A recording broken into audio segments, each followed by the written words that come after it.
황교안, 유승민, 이준석을 겨냥해서 당을 망가뜨리는 암덩어리다, 도려내야 된다 하는 얘기입니다.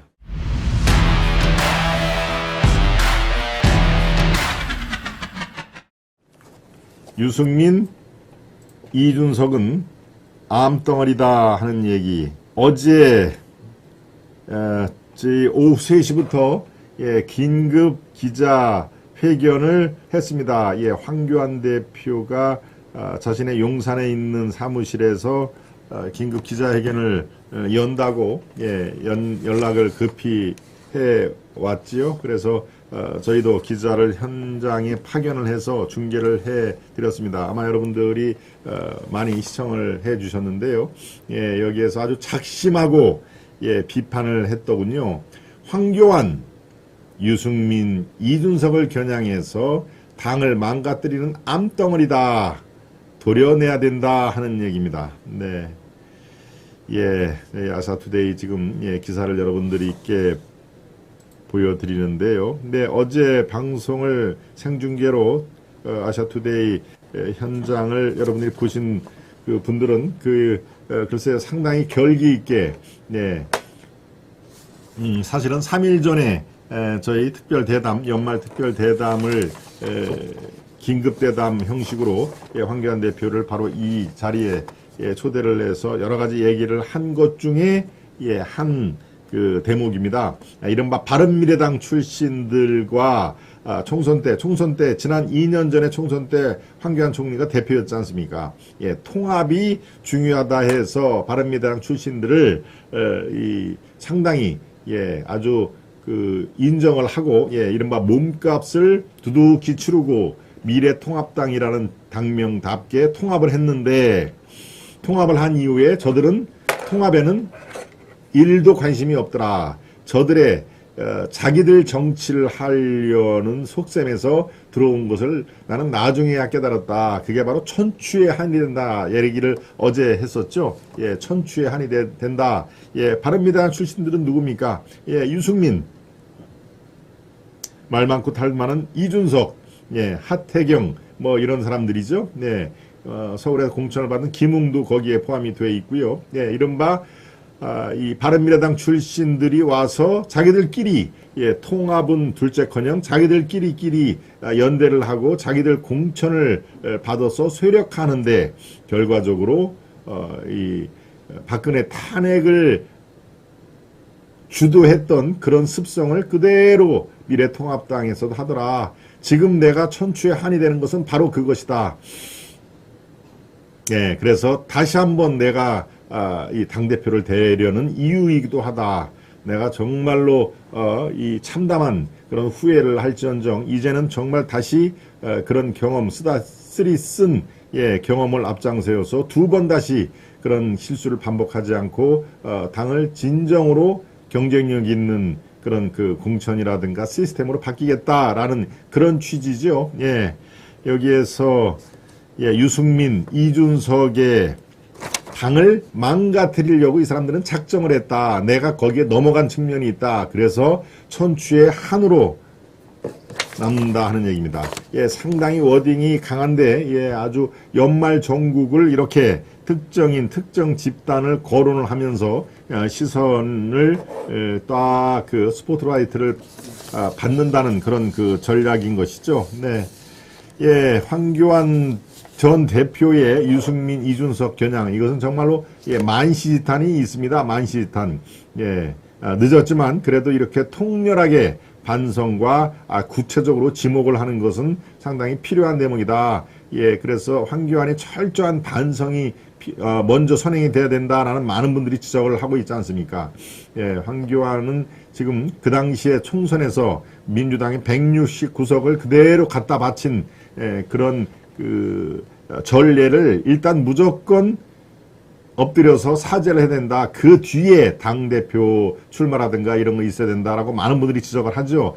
바로 어제 그 천추의 한을 느낍니다.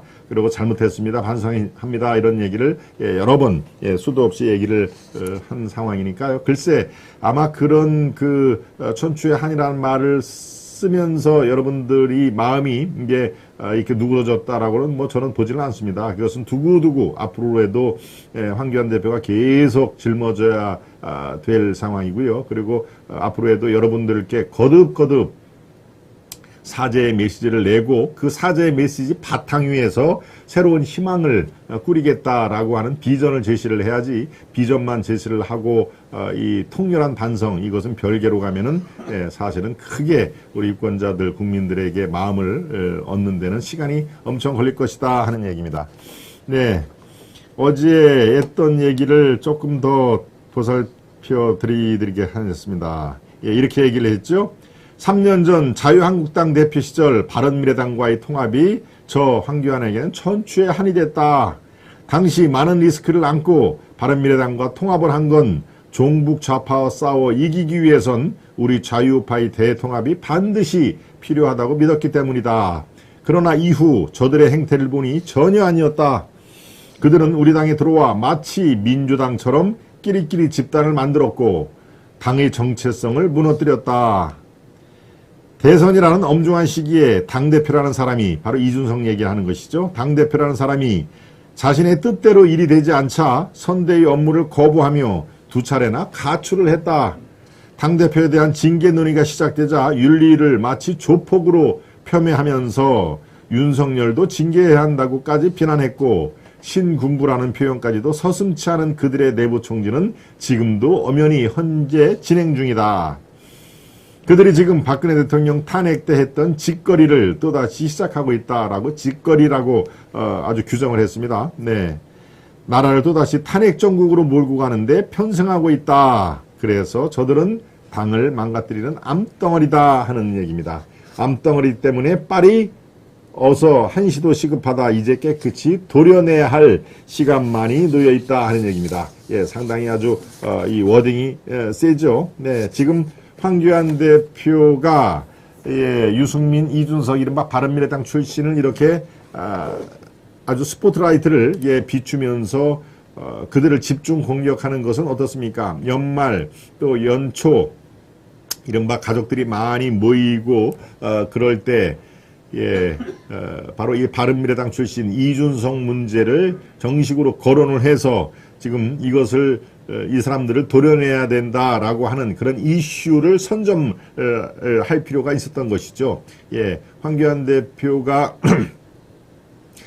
김기현 대표 후보, 김기현 전 원내대표와 더불어 상당히 일찍 당대표에 도전을 한 것을 선언을 했습니다. 거의 뭐 시기가 비슷하죠. 김기현, 황교안, 김기현이 거의 비슷한 시기에 당대표에 출마하겠다라고 이렇게 도전 의사를 밝힌 출사표를 던졌는데요. 예, 이슈를 선점하는 데는 황교안 대표가 지금 조금 몇 가지 이슈를 선점하고 있죠. 민노총 해체. 예, 저희 아시아투데이가 중앙 언론사로서는 처음으로 일면 톱으로 뭡니까?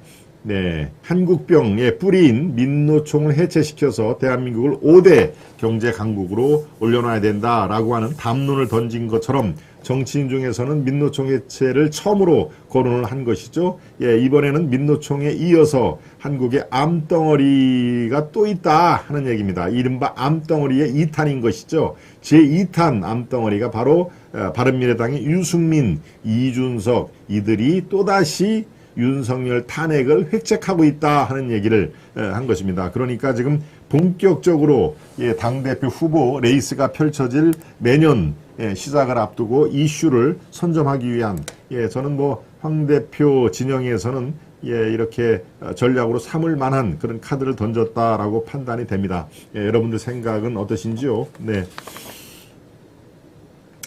그렇습니다. 예, 데이지님, 황총리는 정치를 안 해봐서 유승민계를 몰랐던 것 같습니다. 지금 와서 후회하는 것 같은데 윤석열 정부에 도움이 안 되는 암덩어리 제거는 빨리 해야 될 듯합니다. 예, 인족주님, 뿔란도깨비님, 뿔도님, 은하켈리님, 홍리치빌님, 루카님, 유승민, 이준석은 국힘에서는 있으나마한 존재들인데 정계를 떠나는 것이 그나마 낫지 않을까요? 도인님, 나가님, 권빈님도 들어오셨군요. 네, 행동으로 보여줘야죠. 우리 김현수님, 여행을 떠나는 님도, 예, 안녕하시죠? 여행을 떠나는 님. 네. 황 총리가 강직한 자유민주주의 투사로 환골 탈퇴했네요. 라고 세부님, 예, 의견 주셨습니다. 네.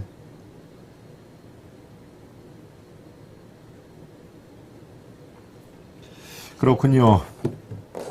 네, 유승민, 이준석을 당을 만다트린 암덩어리로 빨리 제거를 해야 된다라고, 예, 연말 연휴에 이슈 파이팅을 한 어제 황교안 대표의 오후 3시 긴급 기자회견 내용을 여러분들께 요약 설명을 해드렸습니다. 예, 어제 이 연휴를 즐기시려고 여러분들 아마 방송을 이렇게 접하지 못한 분들도 적지 않으실 텐데요. 예, 지금 아시아투데이 들어가 보시면요. 그 옆에 어제, 예, 긴급 기자회견이라는, 예, 제목으로 올려져 있습니다. 여러분들 이 방송 마치고, 예, 황교안이 구체적으로 어떤 얘기를 했는지가 궁금하시면은 그대로 올려져 있으니까 여러분이 쉽게 다시 보기를, 예, 해 주셔도 됩니다.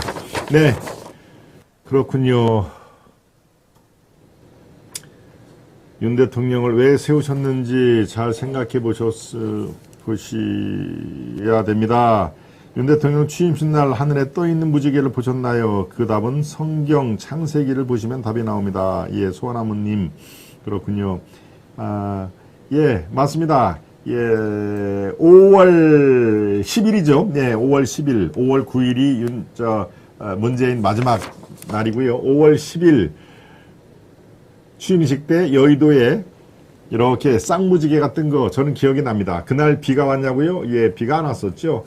쨍쨍 내리쬐는 맑은 날인데 실제로, 예, 무지개가 떴습니다. 그게, 예, 무슨 뭐 사진 이렇게 뽀샵으로 이렇게 한 게 아니라 실제로, 예, 현장에서도 그렇고, 예, 그런 날이 뭐 아주 가끔씩, 예, 발생을 합니다. 뭐 기적까지는 아닙니다만은 지금 우리 소아나무님이 말씀해 주셨나요? 예, 소아나무님, 그렇네요. 소아나무님이, 예, 무지개, 이거는 보통 일은 아니다. 상서로운 기운이 분명히 앞으로 펼쳐질 거다라고 하는, 예, 희망을 여러분들께 전해 드린 걸로 저는 파악이 됩니다.